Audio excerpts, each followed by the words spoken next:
This is The Baseline, discussing the hot button topics of the NBA. Welcome, everybody. You're tuned to The Baseline. Kylie, Warren Shaw discussing the hot button topics of the NBA. And this is our annual fantasy basketball preview. My man Warren Shaw and I give you everything that you need to know to get yourself ready for this upcoming NBA season. Fantasy owners, break out your CPUs. It's time to get busy collecting that data, and we are the podcast to get you ready to go. Ready to discuss some fantasy basketball? You know I got to do it with my right-hand man, 50 grand NBA aficionado, Dime Mag contributor, writer for one of the illest websites, www.shawsports.net. Big Kahuna PNC, my brother from another mother, my man Warren Shaw, repping out of Fort Lauderdale, Florida. Holla back at me, Mr. Shaw. You ready to talk some fantasy basketball, man? It's noon o'clock, bro. Of course I'm ready to talk that fantasy hoops, man. It's a great on time. Right on time. I had to get you, man. I had to get you. But definitely salute to all the fans listeners to the NBA Baseline. You know, our last year, our fantasy special was definitely one of our most downloaded shows, you know, during that time. And I think this is going to be another great one because we have an amazing guest because all he does is eat, sleep, dream about fantasy basketball. This is a great guest we have on this show. Oh, my gosh, man. Listen, we're on the come up, man. You know what I'm saying? Like my man T.I. says, bring them out.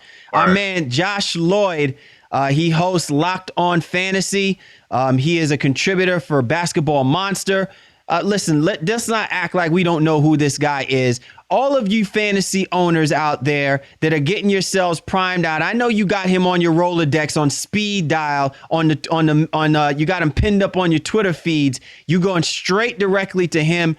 Well, rather than just checking out his blogs and just only checking out his podcast, which is really like moving like hotcakes. I mean, downloading all over the place. He's going to be on our show to help us give you and get you ready for this upcoming NBA season, fantasy basketball style. So Josh Lloyd will be on with us for a few moments, and we can't wait to get him on to talk about fantasy basketball. In the meantime, as always, we appreciate everyone showing their love and support for the Baseline NBA podcast. You know how to get at my man Shaw, at Shaw Sports. You know how to get at me, at GameFaceLee. We always encourage you to get the show's Twitter handle, at NBA_Baseline. Hashtag up the baseline. Let us know who you are and what you're about. Available on all the major platforms. Available on Stitcher Radio, iTunes, Player FM, Microsoft TuneIn. Also available on Google Music. And you can also catch us on the Roku channel. So be sure to download any one of those platforms to allow us to be your go-to resource discussing all things NBA. Big shout outs to the Sports Brothers Network. The Baseline NBA podcast is simulcasted through the Sports Brothers Network. Our brothers out there down in Miami doing us lovely, allowing us to discuss NBA basketball amongst the plethora of other sports that they discuss. Be sure to check out the Sports Brothers Network at Grown Folk Bahamas, the Twitter feed. Once again, much love and shout out to those guys for putting us on as we continue to be your go-to resource discussing all things NBA. As always, before we get you primed up and ready for this upcoming NBA season, we want to make sure that you are dipped down and geared up for the upcoming NBA season with our peoples from fanessentials.net. Be sure to go to fanessentials.net to get yourself the latest and greatest in your team sports gear. Great gift idea for all your sports fanatics out there and for even you guys that are thinking about prizes for your upcoming fantasy league. Go to fanessentials.net. Prices start at $14.99, $34.99. But if you go to fanessentials.net, select all the gear that you're ready for, select the price range, and getting your gear each and every single month. When you go to the checkout counter, you get 30% off from your first month. Once again, you use Baseline as the code and you get 30% off your first month. So be sure to go to fanessentials.net to get the essentials you need for this upcoming NBA season. Look, well, let's not stand on ceremony, mate. Let's start the show.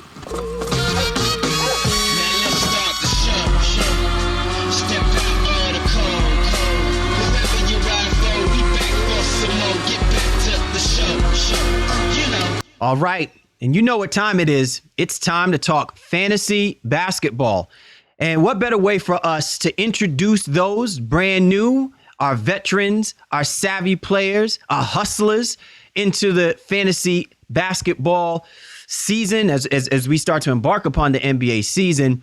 Our man has been doing big for quite some time. I mean, listen, you'd be a fool to test this guy, but of course you want him as an ally to get everything you need to know about what you need to do to get your lineups tight for this upcoming NBA season. Our man Josh Lloyd, you can catch him on his show called Locked On Fantasy, one of the best fantasy basketball shows that's out there. Josh, thanks for joining on with us to talk fantasy basketball.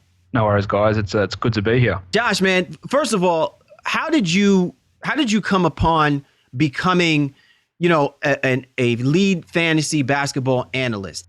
Well, I started off obviously like most people just by playing the game, just playing fantasy basketball, and was pretty successful at doing that for, I don't know, 5 or 6 years or so. Would win plenty of championships in that. And then I was looking for something to do as a hobby, something in spare time, just a creative outlet. My job, I was a pharmacist, so there was not a lot of creativity in that sort of a role. And I thought, what, I think there's an opening here in the market for some fantasy basketball stuff. So I started a website and started writing articles on there. Got the attention of the guys over at RotoWire, and started working for those guys and started getting paid to do that, to write for them and write blurbs. So when you're on ESPN and you go to a player and you can click that little notepad next to their name and information comes up telling you about how they've performed. Like I used to write some of those things, and then I decided there was an opening for a podcast, so I started doing that. I had a passion for trying to get broadcasts out there. I think I can express myself pretty well in a verbal form, so started doing that. Again, it started off pretty slowly, not many people listening. But then, it started getting the attention of some people, got the podcast over onto Hardwood Paroxysm, which you guys would know is a basketball site, well-respected basketball site. The podcast came on there, started getting a huge amount of listeners, and then became the basketball analyst at Basketball Monster, which obviously raised my profile even further. And that's I'm biased, but I think Basketball Monster is the best site for any sort of fantasy basketball content or projections, and it has been for a very long time. And I'm happy to sort of continue the tradition over there. So it's just getting sort of my stuff out there in front of people reading it and going, what, maybe we think this is good. Let's give this guy a go, and working really hard, really. Well, Josh, I think that's a great segue into kind of what we want to discuss overall with this show. And before we get into the actual players, you said that you were a multi-year champion, if you will, and that's what made you kind of say, what's the next step for you and starting into writing. But what are some of the best platforms that you found for yourself to play on? Or like, what's been the most fun for you when you're talking about the CBS and ESPN, Yahoo, even like the FanDuels, the daily fantasy stuff? Now, what's the best platform that you find out there? I'd always played ESPN. That was the one that I was always most comfortable with. I really dislike Yahoo. I'm not a fan of playing fantasy on Yahoo for a number of reasons. It's quite restrictive in terms of the options that they allow people. That there's not as much customization, which is I really dislike. I dislike a lot of their default settings in terms of being able to pick players up, where you have to pick players up at midnight the day before, so you can play them the next day. Whereas ESPN doesn't have that restriction. You can pick players up 5 minutes before the game starts. Restrictions in terms of what you can do with playoffs in Yahoo. I just don't look. Again, some of it's familiarity. I always played on ESPN. I just don't. Yahoo just has so many restrictions to me. ESPN's got more customization, but a site that I'm using a lot more now, especially if you're looking at dynasty leagues and keeper leagues, is Fantrax. To me, that's the best site. There's so much customization on that. You can do things like you're trading future draft picks. I can give you my 2018 first round pick for a 2017 first round pick and a player. You can incorporate contracts and salaries and all that sort of stuff, which you can't do on any of the other sites. And plenty of fantasy leagues do that, but people then have to maintain a separate spreadsheet to keep everyone's contracts and salaries and future draft pick assets and what they owe people. Whereas on a site like Fantrax, which is increasing in popularity a huge amount this season, you can do all that on the site. So that's the site that I host majority of my leagues on, or all of my leagues on now. They're a sponsor of my podcast as well, so I'll get that out there. But even before that, any sort of dynasty or keeper league, I would host over on Fantrax, because the amount of customization that you can do over there is the best. but ESPN's the other one that I use routinely. Josh, and actually, I want you to kind of embellish on this a little bit because of the fact that, and I don't want you to think that I'm trying to make you out to be Snowden with the conspiracy, like as far as your evaluation with sites like Yahoo and ESPN and Fantrax. But I'm really curious, why is it that these big named fantasy sites are slow to make the necessary adjustments? I mean, we've seen this on other sports genres who implement quote unquote their fantasy style type leagues. And I just don't think that there's a sincere appreciation for the advancement in the data analytics, the advancement in the fandom, in the way that they want to interact and be a part of the game. I understand that the phenomenon, a lot of people from a money perspective, is FanDuel and DraftKings, but I just think that there's equally as much to gain from those type of dynasty leagues. Why is it so difficult for a site like Yahoo and CBS and all these others that seem to be so very restricted? I feel like they're just more archaic than just restricted, and it really kind of dummies down the fun factor for people who want to take it to that next level in their admiration for the game of fantasy basketball. I guess a lot of their resources get put into fantasy football. I don't know, but you are right. They do. They are really slow to update a lot of things. They put out rankings. For a start off, yes, again, I'll compare it to, say, Fantrax, which is really taking a step forward and this sort of stuff. Fantrax is open all year round. On ESPN, like, the season ends, and then you can't do anything until they decide when they're going to reopen it, which is normally the start of September. So you have 4 months where you can't do anything on the site. The same as Yahoo, they have to reopen their site. And I never understood why they just can't run the thing all year round. Surely there's nothing they need to do majorly that requires maintenance over a 4-month period. So that's something that it doesn't make sense to me. And people are clamoring for this sort of stuff. Like, we want to do our trades. We don't want to have to do it through email group messages. We want to just do it through the site that we do all season. I don't know why they take so long. And when they come out, they put out rankings that make no sense whatsoever. And then it takes them 3 or 4 weeks and then they completely readjust them. So I think it's a lack of resources and lack of interest from the parent company that they say, okay, well, fantasy basketball is, let's say it's 10% of fantasy football. I don't know what the exact number is, but it's a bigger game than fantasy baseball. It's the second highest fantasy sport. We know that the NBA is growing in terms of its worldwide coverage. Fantasy basketball is a more popular game for me down here in Australia than fantasy football is, obviously. Basketball is a more worldwide game. It's all across the globe. I don't understand why they don't see the numbers of the NBA growing worldwide and say this is going to be the next place to go, and devote some resources to it. Well, Josh, I think that's an amazing statement there too, because obviously we're basketball lovers here, and nothing against the football people out there, but I've never understood myself why fantasy football is just so popular and so incessant.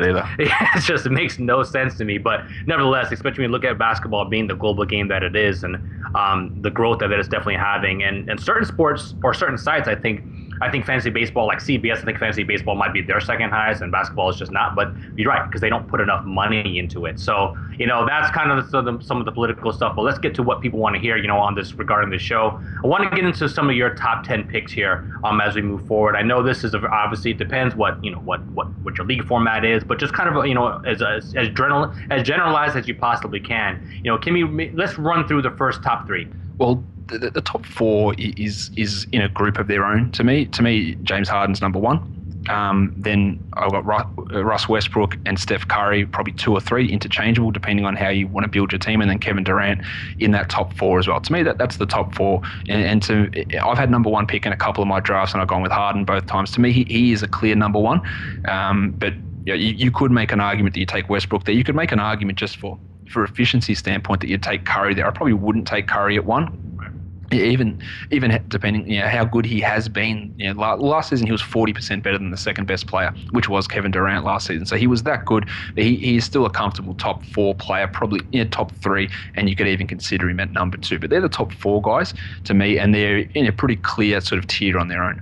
Yeah, I have to agree. I think with the top 4, and I guess you can put them in any kind of order that you want to. A lot of people are going to be concerned about Harden's and Westbrook's, their turnovers and those types of things too. And if that's a heavy category in some of your leagues, and that might turn them off a little bit. But you still can't drop either one of those two out of that top 4. I think the question really does become, with Curry and Durant, just how much are they going to produce efficiency wise? They're going to be amazing. but will you think you can still get the actual numbers, like the sheer gaudy numbers on a regular basis, being that the team is just so good?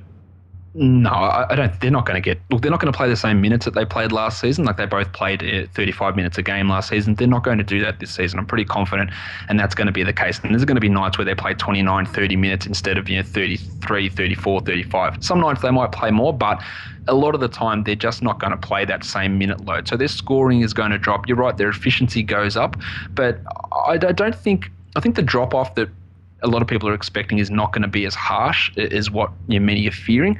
They'll lose some scoring. Yes, Steph might score 2, 3, 4 points less a game. Maybe Durant does the same. Klay Thompson the same. But the increase in efficiency, increase in assist numbers, I think both those guys can get. Maybe a little bit more rebounding.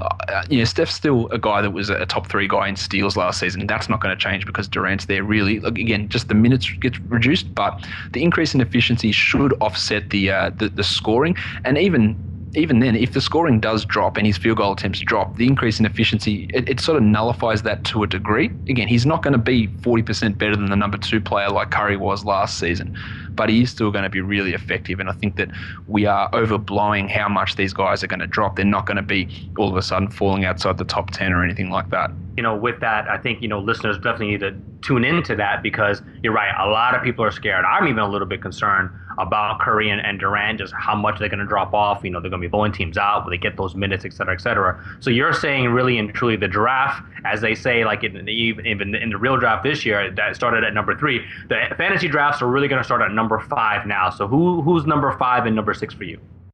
At number 5, I've got Anthony Davis. I know a lot of people have issues with his injuries and the fact that he's never played 70 games in a season. I've heard all that before, but a lot of the things are weird sort of injuries. They're not persistent. It's not like we're talking about Tyreek Evans' knees here, where he's just continually having the same surgery over and over again. They're weird little things that happen with Davis. I think that one season in Gentry's system is going to allow him to take a step forward because he was down last season. There's no doubt about that. He's a guy that was the consensus, well, pretty much the consensus number 1 pick heading into last season and fell down to about 7th or 8th. I've got him at 5. Karl Anthony Towns is the other guy that can challenge for that position to me. We're expecting to get Towns to get to 5. He has to take a leap from about 15 where he was last season, which he can definitely do. More minutes under Thibodeau and just natural progression in a second year, but it's not without risk saying that he stalls somewhat because that does happen sometimes to second year players. I say it's a very, very low chance that he doesn't actually improve, but it's still not a guarantee that he takes a big step forward, but I'm still comfortable with him at either 5 or 6. If I had 5, I would lean Davis, but if someone said I'm taking Towns, I would say that's fine, and I can completely understand why you would. Well, yeah, I think with Davis, it definitely is the injury concern, and I'm definitely looking at him at in that spot, same 2 at 5, 6. And if I'm concerned about Curry Durant, maybe even as high as 4. But again, those games that he never really seems to finish out that season, that definitely seems to be an issue. But if he's healthy, he's definitely one of those top guys within that top 6. So as we finish things out, who rounds out the top 10 for you there, Josh?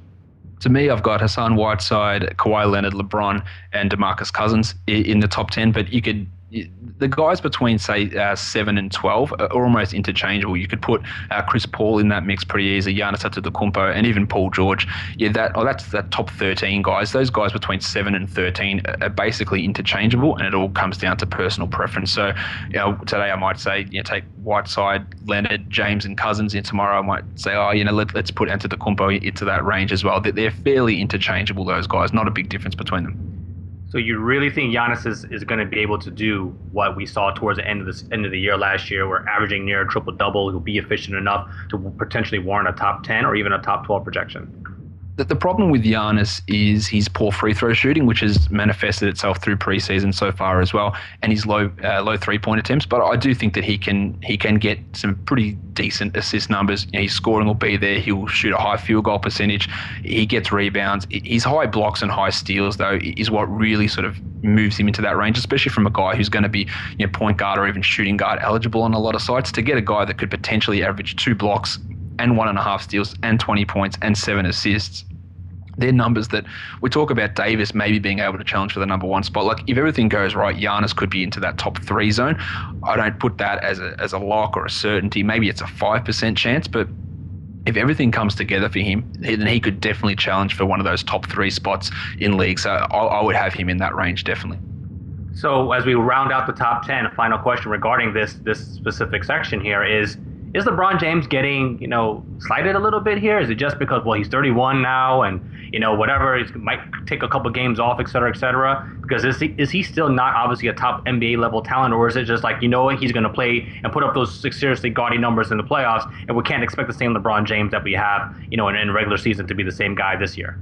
Well, the last 2 seasons, LeBron's been ranked 8th and 7th. So I think that's sort of what you expect from him around that sort of area. His field goal percentage has dropped off from what it was in Miami, where he was a 57% shooter. He's been 49 and 52 the last 2 years in Cleveland. But after the All-Star break last season, he was a top 5 fantasy guy. So he did really start to crank it up towards the end of the season. If for some reason he falls outside the top 10, then and you've got one of those picks, you absolutely have to grab him. And he will in certain cases slide that far. But that's just being a little bit too cute from people thinking, it's LeBron. He's not as exciting maybe as he once was. You're still going to get 25, 7, and 7 out of him, and it's really tough to get those sort of numbers in a lot of other places. Premier League fantasy basketball analyst Josh Lloyd joining us here. Be sure to catch him on Twitter at @RedRock_bball. He hosts Locked On Fantasy Basketball, one of the most sought after podcast that's happening right now, getting you prepped up for this upcoming NBA season. Cal Lee Warrenshaw of the Baseline NBA podcast. So as we transition over, and obviously we know that the marquee guys, top 10 guys, no question, but who in your from your perspective are poised to break out for this upcoming season, given all of the movement, the offseason trades, the player positioning, the new head coaches, new systems being implemented? Who really stands to gain the most when we're talking about fantasy basketball for this upcoming season? It's hard for me to judge who's going to surprise people because I'm sort of in a fantasy basketball bubble. So I'm looking at this stuff 10 hours a day, every day of the week, and I'm talking to a lot of people who do that as well. So you say, who's a surprise? And to me, no one's a surprise at this point. But for people who might not, or people who aren't looking at it as often as I, there's a number of guys. I think D'Angelo Russell's going to be absolutely monstrous this season. We've already saw it yesterday in the game against the Nuggets. He dropped 17 points in the first quarter. I think he's got a real chance to be a top 50 guy. No Kobe, a coach that actually isn't a fool, that's running things and can run an offense that's not from 1972. The ball's in his hands. He is going to be this guy. He's got a real chance to average 20 points, 6 assists, 2.5 threes, a steal and a half. I think he's going to be a fantastic player this season. And D'Angelo Russell should not be escaping at least the top 60 in any drafts. And I don't think you'll find him escape there, but it's not like his ADP data on many sites is not. It's not great. He's ranked 87th on Yahoo, which is ridiculous. He was outside the top 100 for them to start the season. He's at 66 on ESPN, and he should be going 10, 20, 30 spots ahead of that in a lot of cases.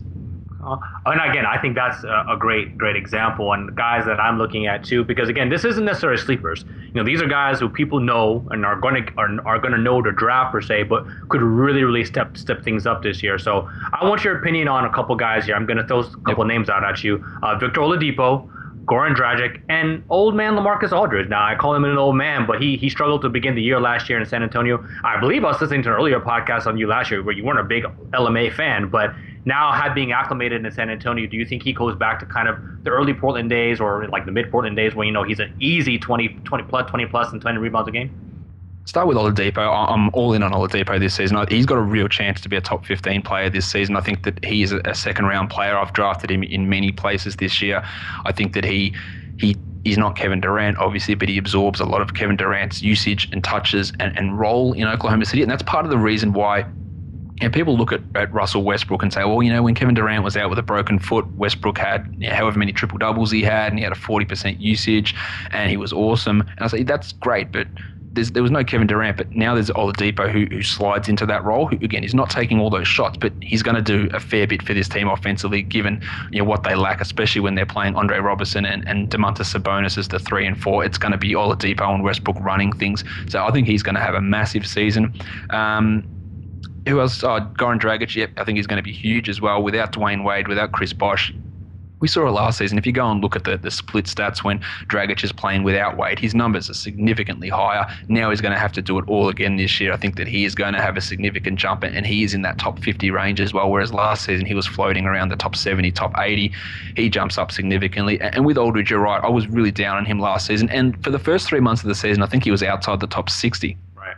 But to finish things off, like he was like a top 25 guy. And I think that he sort of settles in that top 30 range. And I like him as a back end of the second round, early third round pick, just because as a big man who's a 50+% shooter from the field and an 80+% free throw shooter, or actually an 85% free throw shooter, that it's really hard to get big men who do that. I'm not sure if he's going to be a 20 and 10 guy. I'm not sure if he's going to go stretch back out to 3, which he did a little bit in Portland, because that just doesn't seem to be the way that Popovich wants to run things. But he's going to be a solid 19 and 8 sort of player who blocks a shot a game and really helps you in those efficiency categories. Josh, I'm kind of curious from, one of the guys that I, definitely got my eyes on, and I think we clearly see that if he's given the opportunity and the time, maybe he rubs shoulders really well with Earl Watson. Devin Booker, man. I mean, what is it that you're seeing from him?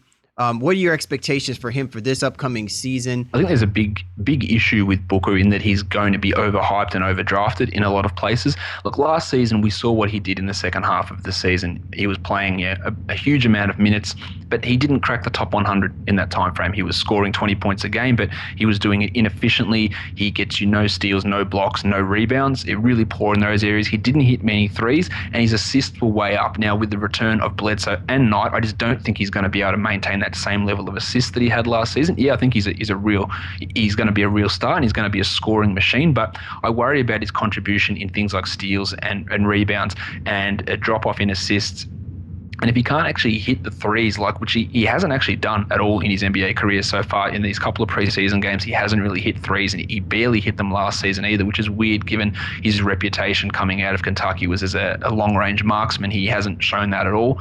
I think he's going to be good, but I fear that people are going to start really reaching on him and start grabbing him in the top 50 or so. And to me, that's like his absolute best-case ceiling scenario, and you're not getting any value there. If you grab him at 80 or 90, even 100, I think that's great, because that's he could jump up 20, 30 spots, but I don't think you're going to be able to grab him there. People look at it and go, you know what, Devin Booker's going to average 20 points, and they look at it and say that's awesome, but there's 7, 8 other categories in fantasy, and if he's not contributing in those other areas, then he becomes similar to Andrew Wiggins has been the last 2 seasons, where he's a 20-point scorer and an absolute negative in every other category, and that's a possibility with Booker. So I think he's being a little bit overdrafted in certain cases, but he obviously has that top 50 potential.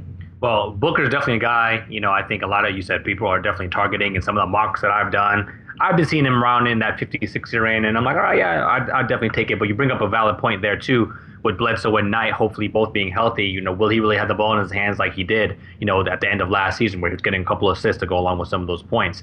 A couple other guys before we move on, to the kind of the guys that are potentially sliding in the drafts is, what is your feeling on Nikola Jokic and Dennis Schroeder in terms of being able to take a huge step forward in fantasy this year? Love Jokic. I think he's a fantastic player. He had a historic rookie season last season. There is concern with him, and I've said this a million times on my podcast, that there's significant risk with Jokic. If he played 33 minutes a night, he'd be a top 15 player. But what's he going to play? Now, I think that the Denver Nuggets are going to run Yusuf Nurkic and Nikola Jokic as the starting combo. They're their 2 best big men by a considerable margin, and I think that Jokic should be able to approach 28, 30 minutes a game. Nurkic playing the 5 and Jokic at the 4 does push him out to the perimeter a little bit more, maybe drops his field goal percentage, maybe drops his rebounds a bit. And Jokic's updated rankings on Yahoo puts him at about 30, I believe. And similar to me taking Devin Booker at pick 40, it reduces any ability for them to outperform their ceiling. That's sort of almost ceiling for him. If I could grab him in the 40s or 50s, Jokic, I think that would be fantastic to grab him. But if you're grabbing him in the second round, which some people are doing, it doesn't give you much room for error, and he could easily fall back and still be really good and be a player that's ranked 40th, but you've lost a fair bit of value by picking him at that spot. So I do love him. I've grabbed him myself in a few spots, but it's all dependent on where you actually are able to grab him. And he's not, and I've said this before plenty of times as well, is it's not about I must have this player. It's like I must have him at the right spot. Like, I love Jokic. I think he's a great player, but if you don't get him, it doesn't ruin everything. And if you do get him too early, it could ruin everything. Schroeder, yes, I love him. I think that he's in that class with Dragic and Russell in that same sort of range. I think that Schroeder's going to look. Schroeder led the Hawks in usage last season, even with Horford and Teague there. Those 2 guys are both gone. He's going to have the ball a lot. Yeah, look, you know what? Sometimes his shooting isn't great, but I think that can be easily dealt with in fantasy. It's not going to be terrible. He should lead the Hawks in scoring, I imagine. He gets assists. He's a really good defender. He'll hit over a 3 a game. He'll get you 1.5 steals a game. He's a good free throw shooter. I think he's if people are sleeping on Schroeder, they shouldn't be. He's a real chance to be a top 50 guy as well this year. So, I mean, again, I think those are all great points there. And now we're going to go ahead and discuss, some of the guys that are going to be taking a slide. Maybe you're not going to be avoiding them altogether, but some guys that you're going to want to try to maybe get in the later rounds per se. And I'm looking at, I'm going to throw a name out there. Like, what's your feeling about Carmelo Anthony this year? Obviously, you don't know how he's going to matriculate and move with Derrick Rose and Noah and some of those other guys on that roster. Second year Porzingis, but he's somebody who might typically go top 15, depending on your league or like that, but he could definitely slide this year. Let's start with him. What's your thoughts on Carmelo? I think Melo's going at about the right spot. Like he's getting drafted at Yahoo at 34, ESPN at 28. I think that's about right in that third round range. And one of the things with fantasy leagues is points category. Once the first 20 guys are off the board, like it's really hard to get high scoring players. There's not many top 20. Out of the top 20 scorers last year, I think only one of them was outside the top 40, and that was Kyrie Irving, who's going to be inside the top 40 this season. So if you don't get points early, it's really hard to be competitive. So that pushes Melo's value up because he'll be a guy that gets 21, 23, potentially 25 or 26 points a game. He upped his assist rate last year. He's a good rebounder. He hits threes. He's probably better at efficiency than what some people think he is. People have the idea that Melo's a chucker, therefore he's a bad field goal percentage guy, when he's sort of right in the middle at 45% sort of range. I think that Melo in that third round is a guy that gets hated on a fair bit, and that tends to enable him to slide. And if you grab him in the third or sometimes even fourth round, I think it can actually be pretty good value. So I'm not too concerned about him. I never would pick him in the first or second round, where he was 2-3 years ago. He's out of that range now, but if you're looking at in the 30s, I think that's fine. And then what about that mess of a situation in Philadelphia when you're looking at those three bigs? I think a lot of people were high on Nerlens Noel last year, and then Okafor, but now that Embiid's in there, which one of those three do you like, or do you just avoid that whole situation altogether? Yeah, it's pretty hard to really trust any of them at this point. It looks like Joel Embiid is going to be the starter, and Brett Brown came out today and said he's going to play 20 to 24 minutes a night, but the Sixers have got 17 back-to-backs, so how many of those does Embiid play? Not many would be my guess, so that makes him hard to deal with. Noel, how is he going to fit? Because last season they played him and Okafor at the 4 to fit them both on the court, but now you're going to have Dario Saric playing the 4. You're going to have Ben Simmons playing the 4 when he comes back. Jeremy Grant's looking pretty decent in preseason. He'll play the 4. So I can't see Noel and especially Okafor getting a chance to get anywhere near enough minutes to be draftable. Now, Noel doesn't need 30 plus to be effective because he gets a lot of steals and a lot of blocks. And if he's available in the 70s or 80s, I think that's fine. But if he got 30 plus minutes, he's a top 25 upside fantasy guy. I just cannot see that being the case, though. So what about, when you talk about the Philadelphia teams, you just mentioned Simmons. I was seeing him go as early as the third round in some drafts, not much later than fourth round. Now that the injury's in play, where do you see Simmons projecting? He's got to slide some, but how far do you think he would slide? If he's going in the third round, or if he was, that's ludicrous to me. I couldn't see any situation where he would go that early. I think in the 80s is where he should have gone prior to the injury. Now, look, I did a draft yesterday and I had the last pick 168, and I took him there. He slid that far. So I think once, a standard fantasy situation, you've got 10 starters and 3 bench guys. If you've got an injured reserve spot and you've picked all your starters and you get into your bench guys, maybe around 120, that sort of range, grab him there, put him on your injured reserve spot. If you don't have an injured reserve spot, you're just going to lose the league if you're drafting, because to have a 0 there for 3 months, it's not helping anybody. So he's a guy that you let slide well into the hundreds again after you've picked your first 10 or 11 guys, I would say. And 2 centers that I think are slipping for some people goes a concern. One, Vucevic in Orlando, because they're just not too sure how he's going to be utilized by Vogel. Some people are high, some people are trying to stay away. And then Marc Gasol in Memphis, obviously a guy that's been a stat seat sufferer for a very, very long time, but again, coming off injury, new coach, not too sure. Where are your thoughts on those 2 big guys in terms of where they should be drafted? Yeah, I'm glad you brought those guys up. Marcus Sol, before he injured his foot last season, was having the worst season of his career. All his advanced metrics were well down. They were down to either his rookie year level or even worse in every sort of area. Win shares, box score, plus minus, PER, all that sort of stuff was career worst. True shooting percentage, he was really poor. And even the eye test, he looked a step slow on defense. He looked well out of position. The guy's turning 32 years of age in January. He's a hefty 7-foot man who broke his foot. For me to think that he's going to return to form, not even his pre-injury form, because that was bad, to form from 3 years ago, I can't see it happening. So to me, he's someone that I probably won't end up drafting anywhere, not because I won't ever draft him, because he'll go before I'm happy to take him. But I think that if people say, oh, he's healthy, he's ready to go, I'm definitely concerned about it, and I'm probably more concerned about the slide in his form before the injury rather than the actual injury itself. But pairing those two together makes it really hard for me to rely upon him too much heading into this season. Vucevic, who knows what they're going to do? We haven't seen Orlando yet play with Serge Ibaka or Aaron Gordon. They've been starting Vucevic and Biyombo together. So that doesn't really give us an idea of what Vogel's going to do when Ibaka comes back, because Ibaka's going to start and one of those two guys is going to go to the bench. I would think it'd be Biyombo, because to me he is clearly the inferior player to Vucevic, but I don't think that Vucevic is going to get the 31, 32 minutes he's got for the last couple of seasons. I think he drops down potentially under 30, and that puts him from being a top 30 guy to being a top 70 player. So He has his wrists, he scores well, he's been hitting threes over in Europe over summer, and that's something he adds to his game. He's a good rebounder, decent-ish shot blocker, really good percentages, but if the minutes come down, then that's not going to allow him to put up those same sort of numbers. But he's still a nice mid-round guy, and he slides in a lot of situations. In one draft I was in, he got picked 94, which is great value. But if you're looking to take him at pick 30, where he's been the last couple of years, I don't think that'll work out too well for you. Josh Lloyd joining us here on the Baseline NBA podcast, our fantasy basketball preview edition for 2016-2017. Be sure to check out Josh. He is the lead fantasy basketball analyst for Basketball Monster.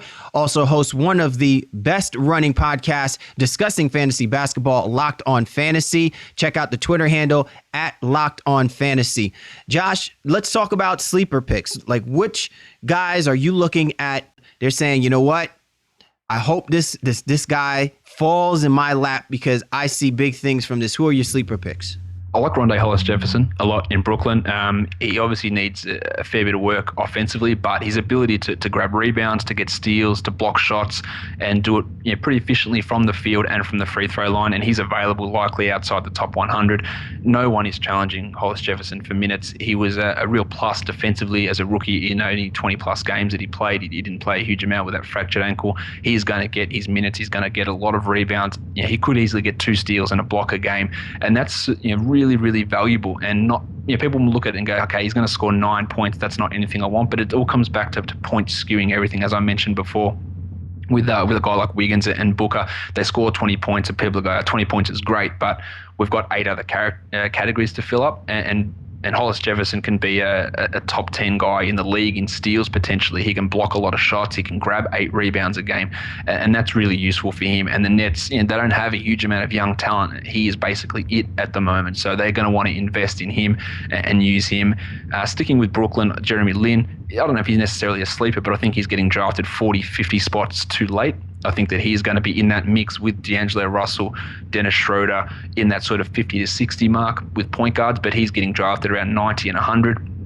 And if you're getting Lin that late, I think you're going to be pretty happy with that. Another guy that I like as a sleeper is Gary Harris, and he's even more of an extra sleeper at this point because he's missing the preseason with his groin injury. I think that I know that Michael Malone loves him. I know that he's going to be playing big minutes as the starting shooting guard. He's heading into his 3rd season. He's a really top-notch defender. He gets steals. He hits threes. He's a good scorer. I think that he's a guy that can take a step forward this season as well.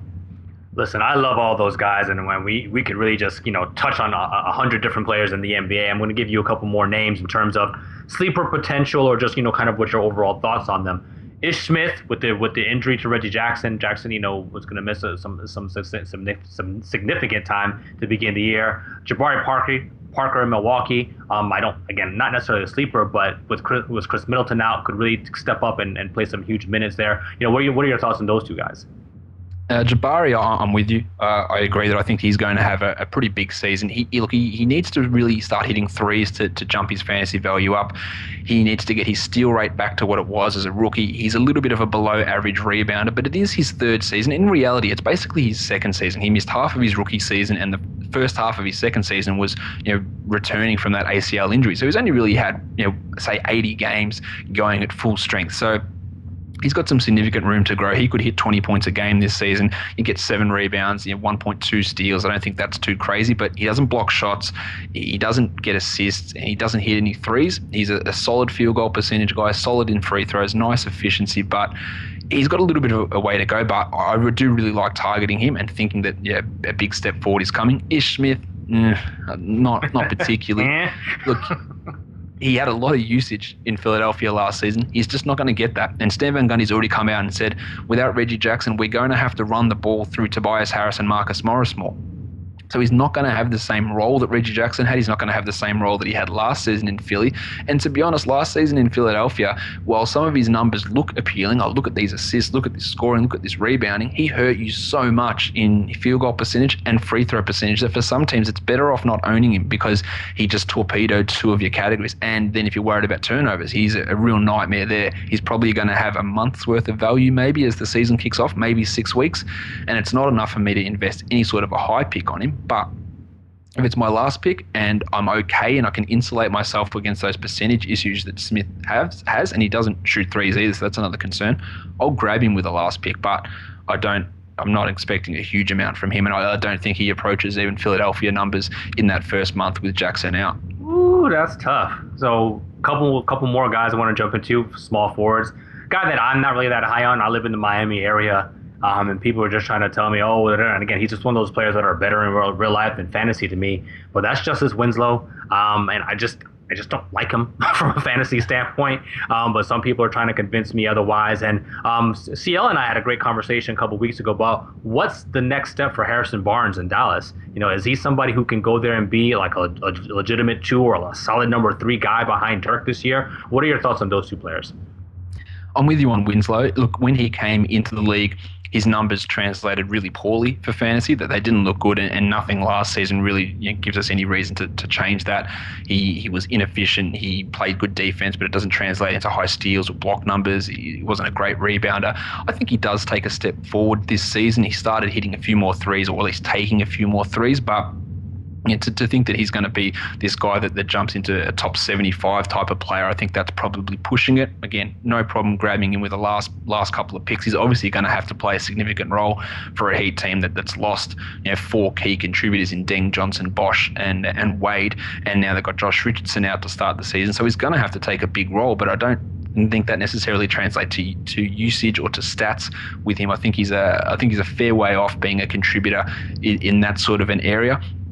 Who was the other guy you mentioned, sorry? Harrison Barnes. Oh, Harrison Barnes. Okay. So talking to people in Dallas, they seem to think that the Mavericks are going to use him as a 1B offensive option and Dirk as a 1A option. So they're going to use him a lot. Now, his shooting has been abysmal in preseason. He's shooting, I think, 23% from the field, and that carries over from some pretty poor performances in the finals. But he is hitting a 3 a game.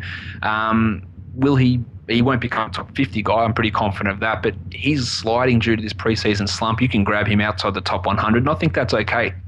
I think you can get 16 or 17 points out of him, 6 rebounds or so, a 3 a game. I think his percentages will come back up. He's not going to shoot 23% for the season. I think we can be pretty confident of that. And I'm pretty confident that he will have a season that puts him inside the top 100, even if it's only just. Well, before we move on, I want to discuss some rookies. I'll let CL jump into that in a second, but I got 2 more for you that just kind of popped out to me. These guys that I was looking at Ish Smith as a guy potentially, to maybe for carry you for a couple weeks or a couple months of the season while Reggie Jackson's out.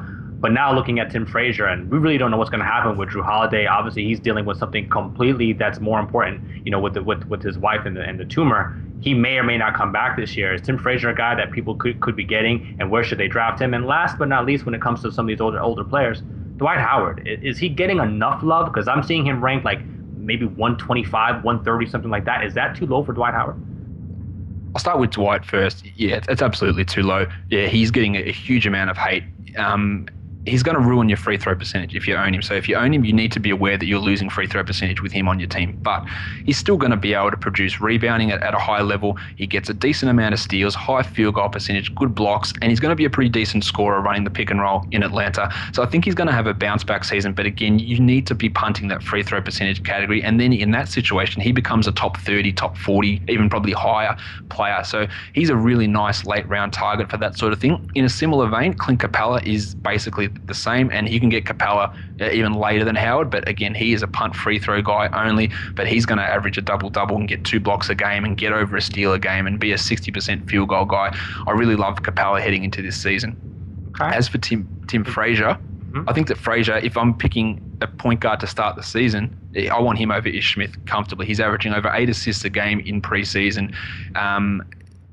Look, when Drew comes back, it might be in a month, it might be in 2 months, we don't know, but that's going to really reduce what Frazier can do. But for now, he's racking up stats at a huge rate. The other guy I like in New Orleans in this situation with Tyreek and Drew both out is Etuan Moore, who's been fantastic in preseason, and he's a guy that I think can maintain value all through the season. I think they'll want to run him as a starter or playing starters minutes for nearly the entire season just because of his defensive ability, especially when Buddy Hield's a liability on that end. So I think that Etuan Moore and Tim Frazier are 2 really solid targets at the end of a draft. Even if you grab Frazier at 110 or more at that same range, I've got no problem with that because they'll provide some significant value early on at least. Josh Lloyd joining us here on the Baseline NBA podcast, our 2016-17 NBA fantasy basketball preview. Be sure to catch Josh on Twitter at RedRock_bball. He also hosts a great podcast, Locked On Fantasy Basketball. Their Twitter handle at Locked On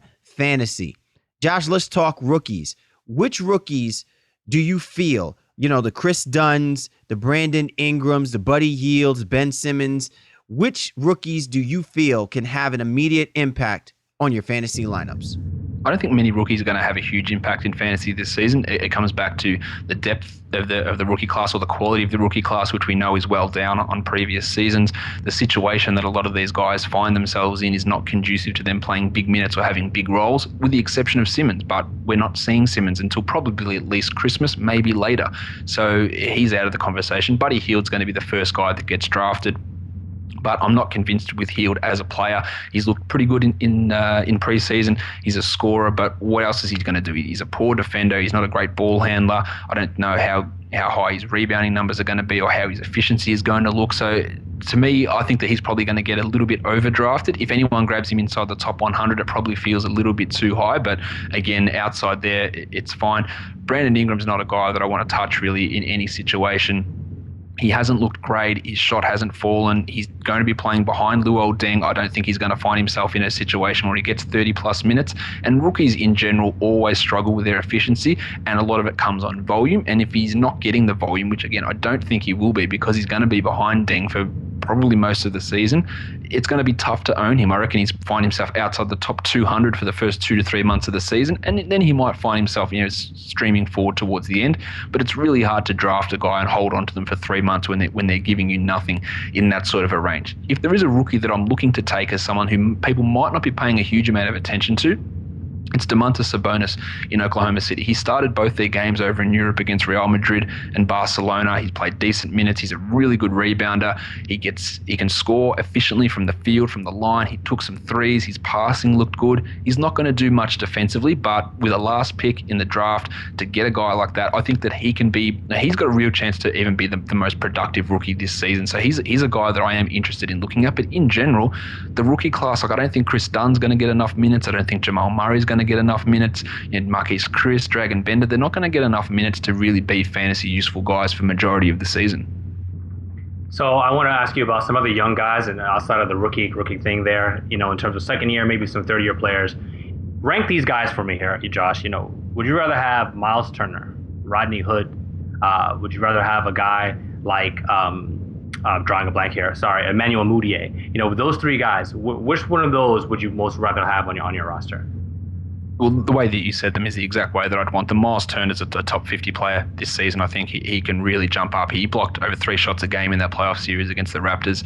He's the starting center now. He can shoot threes. He's, again, really good efficiency. We talked about LaMarcus Aldridge being a 50 and 80 guy. Well, Turner can potentially be that with over 2 blocks a game. good rebounder, and can hit some threes as well. He's clearly the number one player out of that group. Rod Hood would be the guy I'd have next, and Moody I'd have after him. I really like Hood to play. He handles the ball as a two-guard. He needs to improve his efficiency somewhat, but third season's often a time when players will do that, so I think that he can do that coming up this season. Moody, you've got the issue with his efficiency. When he came back from his ankle injury, he tightened that up significantly. His free throw percentage was about the same, but his field goal percentage jumped a huge amount. His three-point percentage jumped. His turnovers were reduced significantly. And I think that he's going to have a surprising season to a lot of people, but you still do have to deal with that efficiency. So I would have them in that order: Miles Turner, Rodney Hood, and then Emmanuel Mudiay. So there's a lot of trouble spots, I think, for fantasy people in general, especially when you're playing category-based things. And, a lot of people, like you said, punt the free throws. It's hard. Sometimes it's hard to get the steals. Sometimes it's hard to get the blocks. Some people like threes. Are there any specialists out there, again, that are kind of in the sleeper mode, if you will, but really those guys that, maybe not get a whole lot of attention? Any specialists in some of those difficult categories that you could potentially mention for some of our listeners? Probably the best blocks specialist around is John Henson, who can get you 2.5 blocks in 19 minutes. And he's not someone that you necessarily want to always own, but he's a guy that you look to add off the waiver. Or, hey, you know what? I need blocks. The Bucks have got a back-to-back this weekend. Henson could get me 6 blocks in 2 games, and that might help me in that category. So he's one of those guys. I think that Tony Allen falls into a similar category for steals. He's going to be the starter in Memphis, but he's not going to play a huge amount of minutes. He doesn't do much offensively, but that you're pretty much locked into getting 2 steals a game from Tony Allen. Not much else, but again, if you're talking specialists, he's that sort of guy.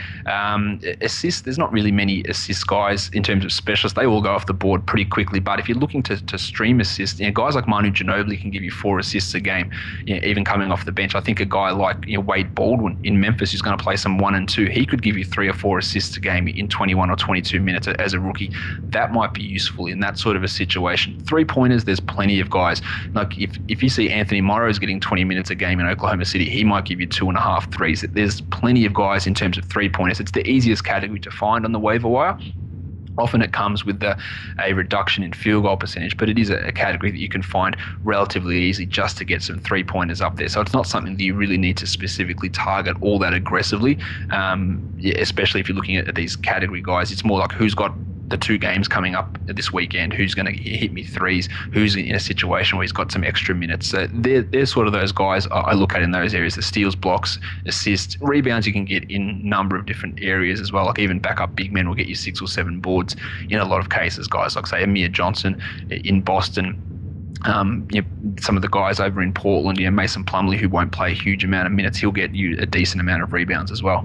What, in your opinion, when you take a look at how this season is shaping out to be, for yourself, how excited are you for this upcoming season from a draft perspective, overall from a talent perspective, especially from your evaluation of how points are being utilized within each of the leagues and how they're broken about.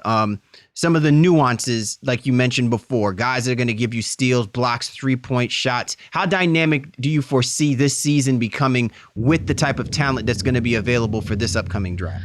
Look, every season's pretty exciting, but this one's especially so. We know that there's the issues with Golden State potentially being overpowered, but I think that the other areas in Cleveland, even in the Eastern Conference, but the other teams that are so close together, you're going to see a lot of interesting performances. And the way the league is heading, you're going to see more players being more interesting in terms of there's going to be less situations of this is my starter who plays 35 minutes, whereas opposed to these are 2 guys that I like and they're going to play 28 minutes apiece. So just more players sort of coming in and out, requiring more sort of thinking on your feet, which ways are going, which players on a hot streak, how's he fitting with this team? Just a greater pool of players who are going to be impactful rather than having, here's 100 guys who we know are going to be great. I think it's more like there's 50 guys and then there's the next 100 guys who could sort of fall in numerous different areas depending on how things break, how coaches use the rotations and stuff like that. So it's very interesting in that sense. Obviously, I've been doing work on this for months now. I just want to see the game start just to see how it all comes together, how players look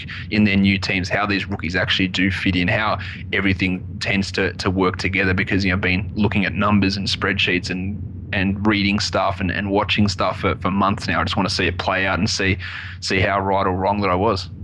He is the man. You can definitely catch him on his show, Locked On Fantasy. He is the lead fantasy basketball analyst for Basketball Monster. He is all over the thread. You can catch him on all social media outlets, and he is definitely primed up for this upcoming NBA season. Our man Josh Lloyd, thanks so much for joining on with us to talk fantasy basketball. I have no doubts that our constituents are primed and ready. They're prepped and they're ready to go. I see mock drafts just oozing off of their CPUs as we speak, Josh. Thanks, Cal. Thanks for having me on. Man, what an extensive, thorough preview for fantasy basketball lovers out there, Shaw. Josh Lloyd, I mean, there's no question. There's a reason why he is one of the most sought after fantasy basketball analysts out there. I mean, absolutely on top of his stuff, no question. And I fear anyone who is a part of his fantasy basketball league or leagues, man, you're about to get torn up. My man is already on it. I don't want no parts of that. I want no parts of that in his league. We bring him on. Actually, the purpose for our show is to point out to the people you shouldn't be messing with in any fantasy basketball league. This is a community service podcast. Exactly. We let you know if you see Josh Lloyd in your fantasy league, run quickly. But definitely that guy, he's on top of it. I've been following him for a couple years on Twitter, and he's saying, so humble. He's like, he's grown over the years, but I've been following him at least for 3 years now, I think, and always just so consistent, so precise, and just so informative about fantasy basketball. It's just a passion of mine, and we definitely share something in common there where we just don't understand why fantasy football is just so much more important in people's lives. Fantasy basketball is where it's at. It's a global game, man, so get on board. If Donald Trump is considered a presidential candidate, right? Then why should we think anything less of how and why fantasy football will has so much popularity in comparison to the immense untapped potential of fantasy basketball, bro? Well, you know what? I would have some comments for Mr. Trump, and but we are a G-rated podcast, and trying to make sure we don't get a mature rating on G-rated, like a G. Let them know. Seriously. But we're gonna ride out on that for sure. But Josh Lloyd, again, thanks so much for coming on. I hope all the fans listeners were able to get some information from this show, and it's gonna help you in your drafts coming up, because it definitely helped me. We still didn't get to all the players and people that we could have got to, but definitely shoot us a text, shoot us an email, shoot us an email, or shoot us a tweet on Twitter, and let us know what you thought of the show. And then we can definitely get back to you, and hit up Josh Lloyd as well too, because he's always responding to everybody's questions. Yeah, man. And let me just one little thought before we break on out of here. What really impressed me more than anything is I'm sure people who are listening to this podcast, they can clearly tell that Josh Lloyd ain't from around our parts. Right? My man holding it down in Australia. And just so that you know, the phenomenon and the growth of basketball data analytics, the game itself, is on such a global level that guys like Josh Lloyd can find his niche, even from the furthest part of the planet, basically, and still have an impact on what's happening here in the association. And I got to give props to Josh, man, because, he could easily fall in love with any other sport that's out there that's popular amongst Aussies, right? But it's basketball. And even he said it as well, too. Basketball is rapidly growing to be one of the most popular sports out there. You remember we had our man, KD Francis, who helped us discuss the Oklahoma City Thunder. He's from, you know what I'm saying? So I'm overwhelmed and I'm absolutely stoked to see individuals like Josh who love doing what they do and are not limited by their location or even by their culture and the traditions of their culture.